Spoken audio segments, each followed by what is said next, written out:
Hi, good people.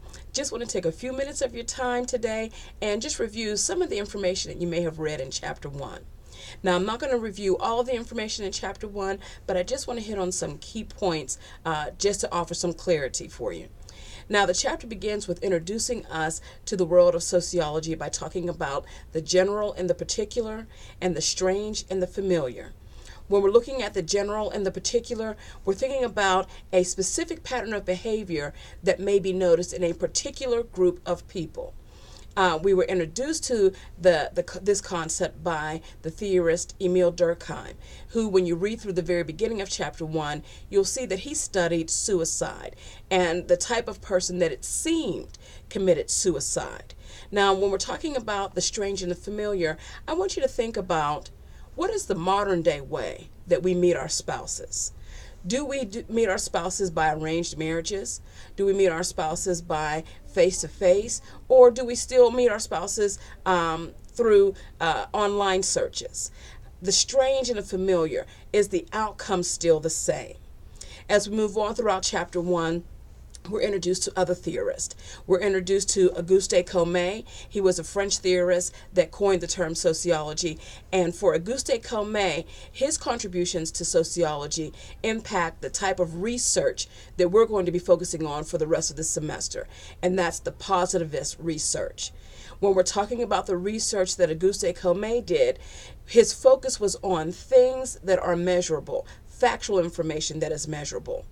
In the idea or in the area of research in your textbook, some of the things that were brought out or that were discussed was the idea of variables, looking at independent variables and dependent variables. Now, the way I want you to see the variables is looking at it from this perspective, as if you have a recipe and you are altering the ingredients in your favorite recipe. How does that change the outcome? The ingredients in your recipe would be considered the independent variables because they represent something that when they're standing alone by themselves, they still represent one thing. But when they're combined together, they have an outcome. The outcome would be your dependent variable. So the research that Auguste Comte did, that positivist research, was all based on things that were measurable. How can you measure someone's behavior, someone's interaction? How are we measuring things? In chapter 1, the book also talked about different ways that we can measure information with questions, with experiments, with surveys. So just keep some of those things in mind as you're going throughout again and reviewing chapter 1. Another thing that chapter 1 introduced us to was our three sociological theories. These three theories you will see repeated over and over again throughout the rest of the semester. Structural functional, the bits and pieces in society, all the small areas in society that as they come together, they allow society to function as a whole. That's structural functional. When we look at social conflict is not so much talking about physical battles in society, but social conflict is looking at the inequalities in society. How are we measuring the haves versus the have-nots? Who is oppressed? Who is the oppressor?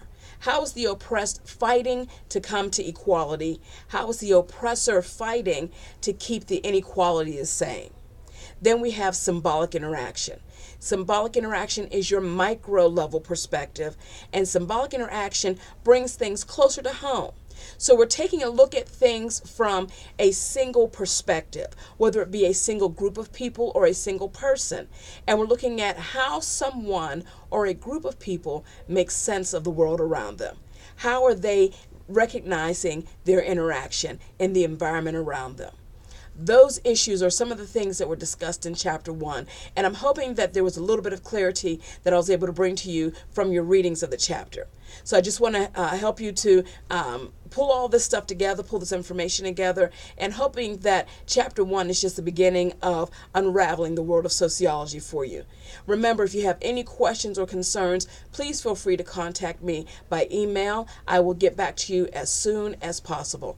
All right, good people. I hope you all enjoyed chapter 1 and prepare for chapter 2, and you have a good day.